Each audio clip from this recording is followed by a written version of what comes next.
وہ شیطان نتنیاہو ظالم ہے، وار کرمنل ہے، وہ جو ڈھکیل رہا ہے فلسطینیوں کو، ڈھکیل رہا ہے کہ گھروں کو برباد، 6000 بم گرائے گئے۔ ہم بھارت کے وزیر اعظم کو بتانا چاہ رہے کہ مہاتما گاندھی نے کیا کہا تھا۔ گاندھی نے کہا تھا کہ یہ فلسطین عربوں کا ہے، جس طرح انگریزوں کے لیے برطانیہ ہے، فرینچ کے لیے فرانس ہے، یہ عربوں کی زمین ہے، یہ عربوں کی زمین ہے، گاندھی نے کہا تھا۔ مگر افسوس کی بات یہ ہے کہ آج ہماری حکومت خاموش بیٹھی ہوئی ہے۔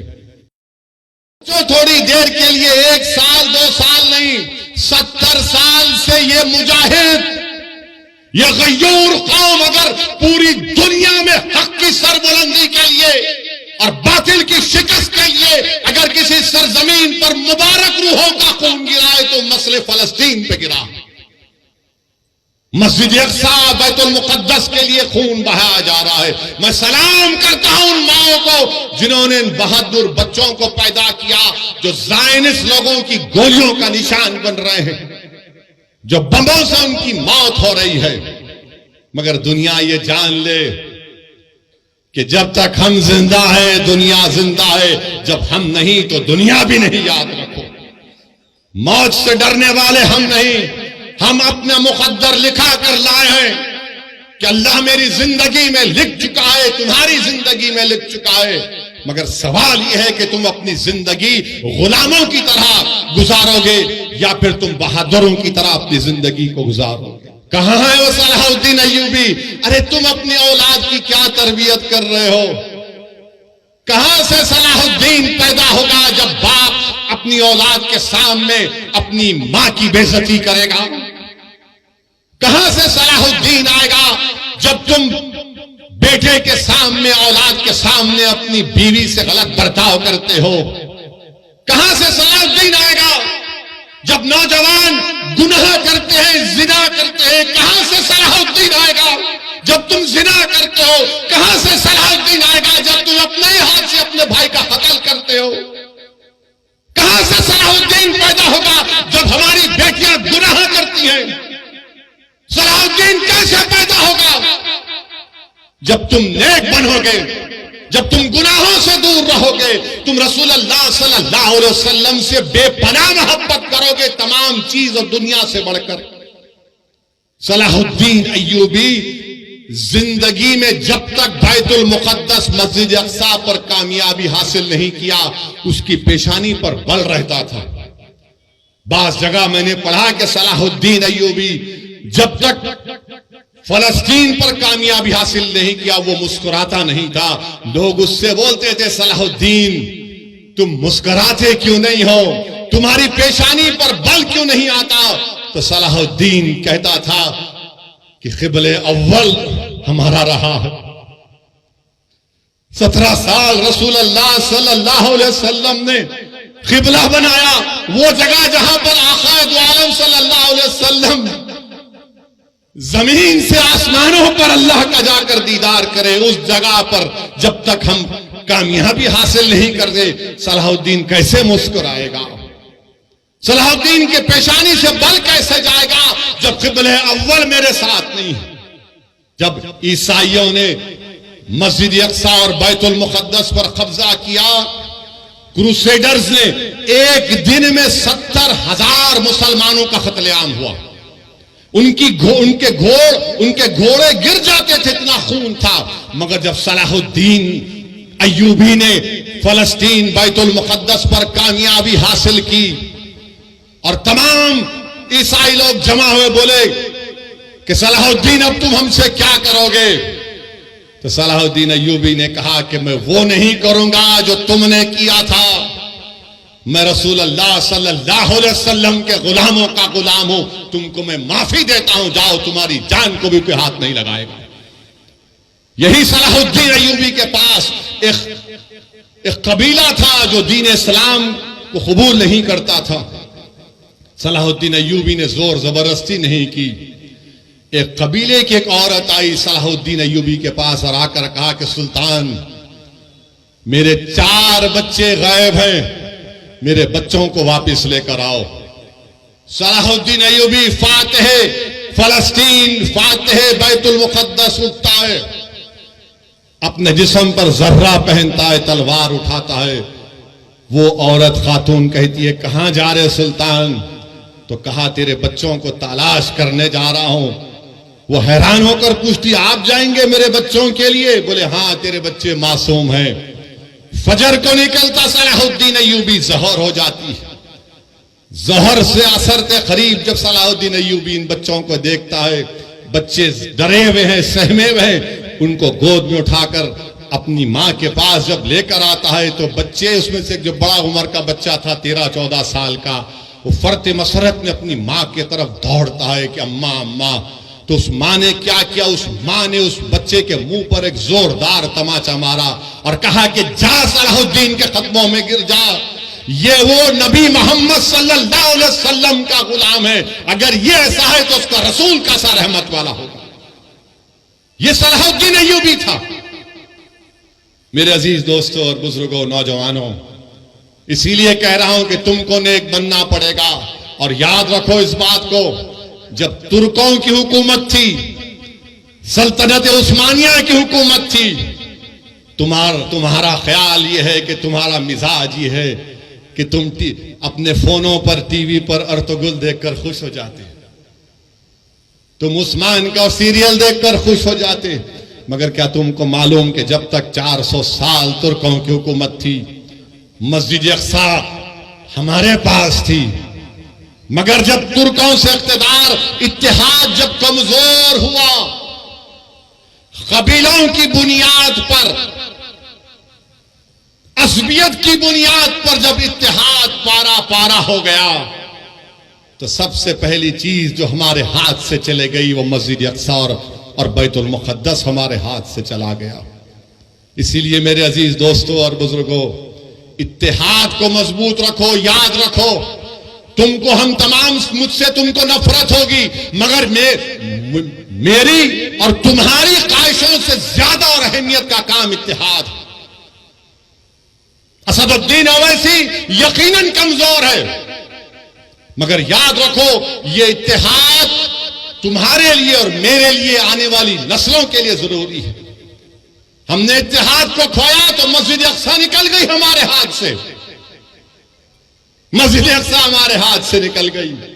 تو اتحاد کو مضبوط رکھو۔ بزرگوں، نوجوانوں، میری عزتدار ماں اور بہنوں، اس گناہگار کی گزارش یہی ہے کہ اپنے اتحاد کو مضبوط رکھو۔ تمہارا اتحاد کمزور ہوگا تو یہ تاریخ تم کو بتا رہی ہے کہ ہم نے کیا کھویا، ہم نے قبلے اول کو کھو دیا۔ مگر لاکھوں سلام وہ غازہ کے بہادروں پر، جو غازہ کے بہادروں پر، جو آج بھی لڑ رہے ہیں، کل بھی لڑیں گے۔ مگر ہم ہمارے وزیر اعظم سے کہنا چاہیں گے کہ مودی جی روکو جو غازہ میں ظلم ہو رہا ہے فلسطینیوں پر۔ آپ نے کہا کہ India stands in solidarity with the Palestinian people, تو سالیڈیرٹی دکھاؤ، روکو ان لوگوں کو۔ 21 لاکھ میں سے 10 لاکھ لوگ بے گھر ہو چکے ہیں، کیوں خاموش بیٹھی ہوئی ہے؟ اگر ہم پوری دنیا میں ایک سپر پاور بننا چاہتے ہیں، اگر ہم اقوام متحدہ کی سیکورٹی کونسل میں ممبرشپ چاہتے ہیں ووٹنگ رائٹ کے ساتھ، تو پھر ہماری حکومت کو، ہمارے ملک کو یہ جو وار کرائمز اسرائیل کر رہا ہے اس کی مذمت کرنی چاہیے۔ جو فلسطینیوں کو غازہ سے نکالا جا رہا ہے ان کی مدد کرنی چاہیے، روکنا چاہیے۔ ارے ان کو پانی دو، دوا دو، لائٹ دو۔ یہ کون سا ظلم ہے کہ تم ان کو مار رہے ہو؟ بہترین سے بہترین ہتھیار امریکہ دے رہا ہے، ارے آپ ان پر ہتھیار برسا رہے۔ میرے عزیز دوستوں اور بزرگوں، ابھی ہمارے ملک کے چیف منسٹر نے کہہ دیا، کیا کہا انہوں نے کہ اگر کوئی فلسطین کا نام لے گا تو اس کو بک کر دو۔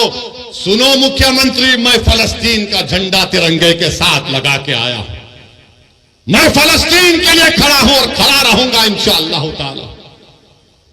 فلسطین صرف مسلمانوں کا عربوں کا مسئلہ نہیں، فلسطین انسانیت کا مسئلہ ہے۔ اور ہم اس بابا مکھیہ منتری سے کہنا چاہیں گے، اگر آپ کو کیس بک کرنا ہے تو وزارت خارجہ MEA پر کیس بک کرنا پڑے گا۔ اگر کئی UP میں مودی جی آگے تو ان پر بھی کیس بک کرنا پڑے گا آپ کو۔ میرے عزیز دوستوں اور بزرگوں، میری آپ تمام سے گزارش ہے کہ اپنی دعاؤں میں ان غزہ کے مظلوموں کے لیے دعا کریے۔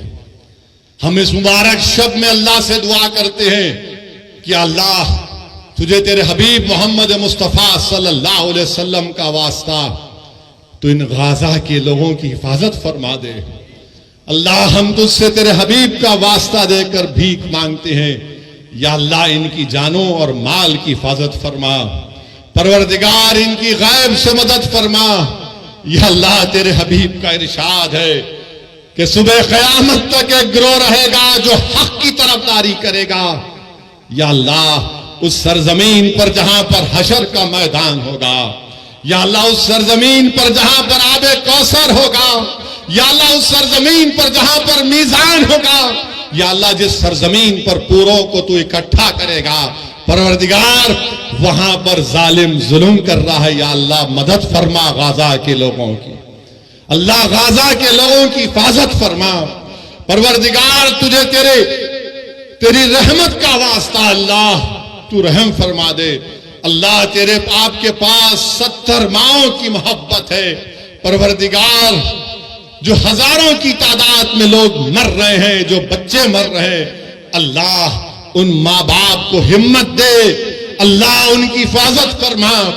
اللہ تیری پوری کائنات میں کوئی ایسا نہیں ہے جو ان غریبوں کی مدد کر سکے، مگر اللہ تو زمین و آسمان کا خالق ہے، تیرے خزانے میں کوئی کمی نہیں آئے گی۔ اللہ تو کن فیکون فرما دے پروردگار۔ اللہ ان کو کوئی کھانا نہیں دے رہا، اللہ تو رزاق ہے، ان کو رزق دے دے۔ اللہ کوئی ان کو پانی نہیں دے رہا تو آسمانوں سے بارش کو برسا دے۔ اللہ ان کے پاس دوا نہیں ہے تو شافی ہے، اللہ ان کی شفاعت فرما دے۔ پروردگار آج اس زمین پر جو لوگ حق کے لیے کام کر رہے ہیں ان کی مدد فرما۔ اللہ ظالموں کے ظلم سے چھٹکارا دلا دے، اللہ تشدد کو ختم کر دے۔ ہماری اللہ سے دعا ہے کہ اللہ نبی کریم صلی اللہ علیہ وسلم کے صدقے طفیل میں فلسطینیوں کی مدد فرما۔ اللہ اس علاقے کو امن کا گہوارہ بنا دے، اللہ اس علاقے کو امن کا گہوارہ بنا دے۔ اللہ ہمارے ملک میں امن کو مضبوط فرما دے۔ اللہ ہمارے جان اور مال اور خاص طور سے یا اللہ ہمارے ایمان کی حفاظت فرما، اللہ ہمارے ایمان کی حفاظت فرما۔ پروردگار جب تک تو ہم کو زندہ رکھے گا میرے مولا، تجھے تیری رحمت کا واسطہ، تیرے حبیب کا واسطہ، ہم جھکیں تو صرف تیرے سامنے جھکیں۔ اللہ ہم کسی سے مانگیں تو تجھ سے مانگیں۔ اللہ ہم کو شرک سے بچا لے، اللہ ہم کو شرک سے بچا لے۔ اللہ تو ہمارا رب ہے، ہمارے لیے کافی ہے۔ اللہ تو ہم کو رسول اللہ صلی اللہ علیہ وسلم کو امتی بنایا، یہ دنیا کا سب سے بڑا اعزاز ہم کو دیا۔ میرے رب لاز رکھ لے، میرے اللہ لاز رکھ لے پروردگار۔ اللہ کمزوروں کی، مظلوموں کی لاز رکھ لے۔ اللہ ان کی حفاظت فرما جو بے سر و سامانی میں اللہ جانوروں سے بدترین سلوک غزہ میں کیا جا رہا ہے، اللہ غزہ کے ان غریبوں کی مدد فرما۔ اللہ ہمارے وطن عزیز میں امن کو مضبوط کر دے، ظالموں کے ظلم کا چھٹکارا دلا دے۔ اللہ جو لوگ حق کے لیے محنت کر رہے ہیں اللہ ان کو کامیاب کر دے۔ اللہ ہمارے اتحاد کو مضبوط فرما، پروردگار ہمارے اتحاد کو مضبوط فرما۔ اللہم صلی علی سیدنا محمد عبدک رسولک ربی امی العلی صحابہ وسلم۔ سبحان ربک رب العزت عما یصفون والسلام علی المرسلین والحمد للہ رب